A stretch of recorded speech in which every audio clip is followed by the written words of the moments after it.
सोरेन कुछ कह रही हैं, सुन लेते हैं। कार्यकर्ताओं से मुलाकात कर रही हैं और ये सीधा तस्वीरें आपके सामने, तस्वीरें देखिए। ये उत्साह, कल्पना सोरेन इस वक्त नजर आ रही हैं और मुलाकात और चेहरे पर ये खुशी।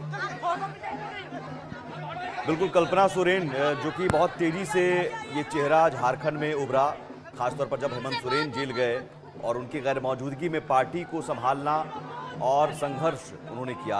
और यही वजह कि स्टार प्रचारक के तौर पर हेमंत सोरेन ने 93 जनसभा की थी और कल्पना सोरेन ने 99 जनसभा की। तो एक बड़ा चेहरा कल्पना सोरेन ने बन गए। खुद गांडे विधानसभा उपचुनाव भी लड़ी, जीती भी और फिर से उस गांडे विधानसभा से चुनाव वो जीती हुई नजर आ रही हैं। तो एक बड़ा चेहरा अरविंद जी, कल्पना सोरेन बहुत रातों रात ये कल्पना सोरेन ने भी उम्मीद नहीं की होगी, बल्कि सोशल मीडिया पर उनकी तस्वीरें जो पहले वायरल होती थी तो एक फैशनेबल वुमेन या फिर घरेलू वुमेन के तौर पर, लेकिन जब परिस्थिति आई कि हेमंत सोरेन जेल में हैं तो पार्टी को और परिवार को जब संभालने की जरूरत पड़ी तो बहुत मजबूती से उन्होंने संभाला और उनकी एक अपील लोगों के बीच काम कर गई। तो आज झारखंड में अगर जेएमएम की जीत हो रही है तो एक बड़ा योगदान हम मान लें, क्योंकि ज्यादा जनसभा भी हेमंत सोरेन से ज्यादा जनसभा कल्पना सोरेन ने की थी। पहली बार मैं देख रहा हूं कि झारखंड आंदोलन में और झारखंड पार्टी में, झारखंड पार्टियों में कोई महिला इस तरह से मजबूती से उभरी है।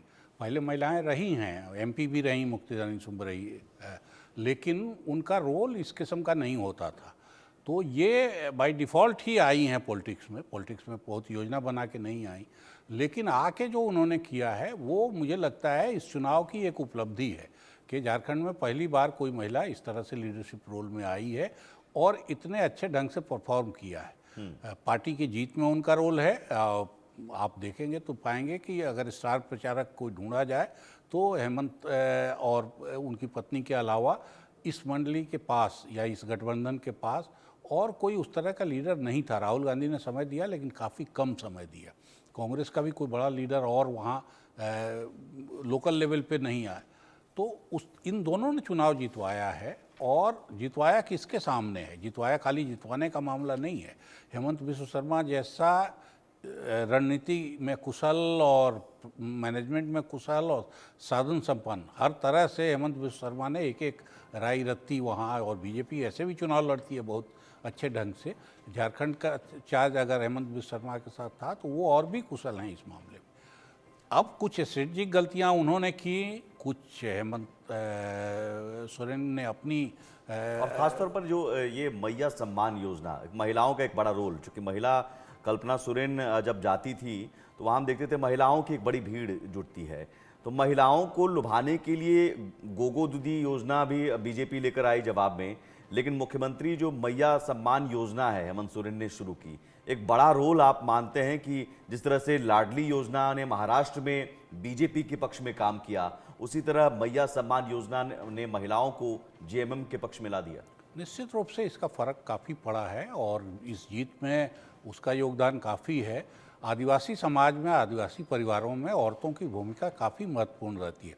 सामान्य जो हमारे हिंदुस्तान के परिवार हैं उनमें औरत की जैसी भूमिका है, उससे आदिवासी परिवार में उनकी भूमिका और उनका रहन सहन सब में औरतें वहाँ आगे हैं। लेकिन पॉलिटिक्स में अभी तक वहाँ आगे, बल्कि आप नॉर्थ ईस्ट के प्रदेशों को देखेंगे तो कई जगह तो अभी आज तक कोई एमएलए नहीं हुआ सारे इसके बाद। तो झारखंड में इस किस्म की पॉलिटिक्स होती रही है।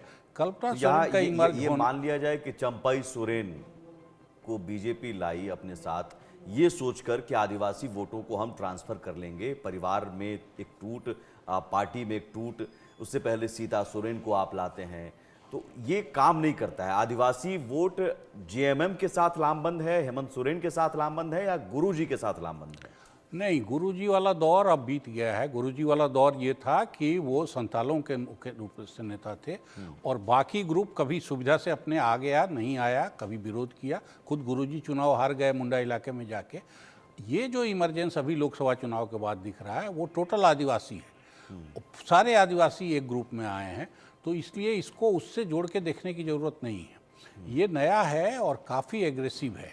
एग्रेसिव सब दिन से आदिवासी हैं, लेकिन ये स्पेशल है झारखंड के लिए और इसको समझना जरूरी है, क्योंकि ये जैसे एकजुट होता है, अल्पसंख्यक वोट मिलके, औरतों का वोट मिलके, ये सब एक विनिंग कॉम्बिनेशन बना देते हैं जिसमें सेंध लगाना आसान नहीं है। बीजेपी ने अरविंद बहुत झारखंड की बात होगी, पिंकी यूपी बिल्कुल। उपचुनाव से क्या खबर है? यूपी के चुनाव में अभी फिलहाल यही है सुमित कि जिस तरीके से यहाँ पर एक बार फिर से जो सीटों पे पहले जहाँ कब्जा एसपी का नजर आ रहा था उसके मुकाबले अगर बात की जाए तो जहाँ पर मुस्लिम बहुल सीट नजर आ रही थी वहां पर लगातार विवाद जिस तरीके से इस बार उत्तर प्रदेश में देखा गया, बावजूद इसके जिस तरीके से परिणाम सामने आए वो वाकई में हैरान करने वाले थे। हालांकि आरोप प्रत्यारोप का सिलसिला जो है वो वोटिंग के टाइम से ही शुरू हो गया था, लेकिन अभी अगर हम बात करें महाराष्ट्र की तो जिस तरीके से बात हो रही थी यहाँ पे बात की जाए अरविंद जी, जिस तरीके से कांग्रेस को इस बार झेलना पड़ा है महाराष्ट्र में और जिस तरीके से सीटें आई हैं, इतनी बुरी तरीके से सीटें पहले भी कभी नहीं देखी गई थी। जब महाराष्ट्र में सब यहाँ पर बिल्कुल खिलाफ थे, कांग्रेस के बिल्कुल अगेंस्ट थे, उस वक्त ही 44 सीटें आ गई थी। लेकिन इस बार जो परिणाम कांग्रेस के देखे जा रहे हैं वो हैरान करने वाले हैं। जबकि माना जा रहा था कि लोकसभा के टाइम पर यहाँ पर एकमात्र महाराष्ट्र है जहां पर लोकसभा के टाइम पर कांग्रेस ने बाउंस बैक किया है।